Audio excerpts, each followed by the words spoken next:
রাধে কৃষ্ণ বন্ধুরা, আমি টুলটুল আর এই টুলটুলের রান্নাঘরে আপনাদের সবাইকে স্বাগত। আজকে আমাদের রেসিপি গুড়ের মালপোয়া।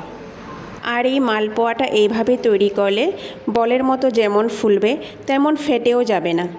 তাহলে চলুন আমি কিভাবে গুড়ের মালপোয়া তৈরি করি দেখে নেওয়া যাক। তার জন্য আমি এখানে একটা বড় আর একটা ছোট সাইজের বাটি নিয়ে নিয়েছি। আর এই ছোট বাটিটা দিয়েই আমি পিঠের সব উপকরণ মেপে নেব। সবার প্রথম আমি এখানে এক বাটি সুজি নিয়ে নেব। সেই বাটির এক বাটি ময়দা নিয়ে নেব।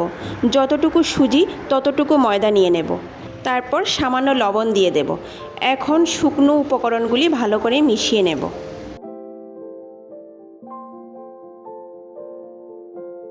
শুকনো উপকরণ ভালো করে মেশানো হয়ে গেলে আমি সেই বাটির এক বাটি দুধ দিয়ে দেব। আর সেই দুধটা আমি আগে থেকেই জাল করে ঠান্ডা করে রেখেছিলাম, সেই দুধটা দিয়ে দেব।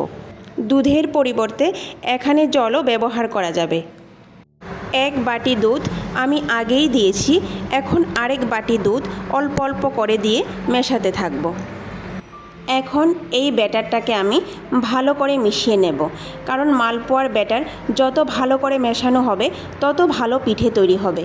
আর আপনারা দেখতেই পাচ্ছেন আমি যে চামচটা নিয়েছি সেটা রেখে দিয়েছি, আর এখন হাত দিয়ে ভালো করে মিশিয়ে নেব। আমাদের ব্যাটারটা অনেকটা ঘন হয়েছে, তাই আমি সেই বাটির 4 ভাগের 1 ভাগ দুধ নিয়ে নিয়েছি, সেটা দিয়ে দেব। এমনভাবে মিশিয়ে নেব যাতে কোনো রকম কোনো গুটলি না থাকে। সুজি ময়দা ভালো করে মেশানো হয়ে গেলে সেই বাটির হাফ বাটি এখানে আমি গুড় দিয়ে দেব, আর সেই বাটির হাফ বাটি নারকেল কোড়া দিয়ে দেব। আরও 3 থেকে 4 চামচ দুধ আমি এখানে দিয়ে দেব। দিয়ে ভালো করে হাত দিয়ে এখন মেশাতে থাকব। 7 থেকে 8 মিনিট লেগেছে আমার এই ব্যাটারটা মেশাতে।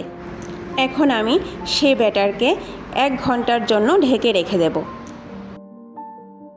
ফিরে এসেছি 1 ঘন্টা পর। আবারও ভালো করে একটু নাড়াচাড়া করে নেব। আপনারা দেখেই বুঝতে পারছেন ব্যাটারটা খুব বেশি ঘনও হয়নি, আবার বেশি পাতলাও হয়নি।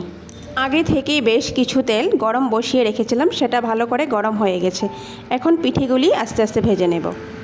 পিঠে দিয়ে কোনো রকম নাড়াচাড়া করব না, শুধু পিঠের উপরে একটা চামচের সাহায্যে এইভাবে তেল দিতে থাকব।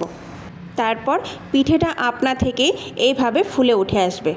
তারপর আরও 15-20 সেকেন্ড এইভাবে উল্টে পাল্টে ভেজে নামিয়ে নেব। পিঠেগুলি ভাজার সময় খুব বেশি আগুন দেওয়া যাবে না, মাঝারি আঁচে পিঠেগুলি ভেজে নেব।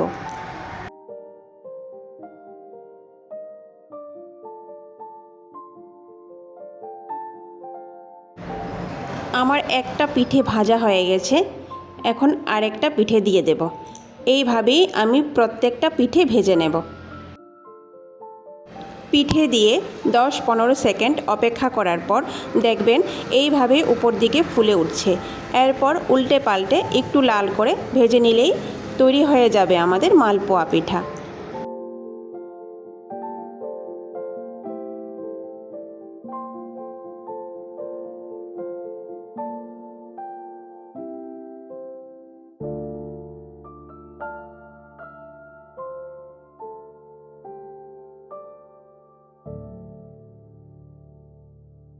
তৈরি হয়ে গেল আমাদের সবার পছন্দের মালপোয়া পিঠা। আশা করি ভিডিওটি আপনাদের খুবই ভালো লেগেছে। আর ভিডিওটি ভালো লাগলে সবার শেষে লাইক, শেয়ার আর সাবস্ক্রাইব করে দেবেন। নমস্কার।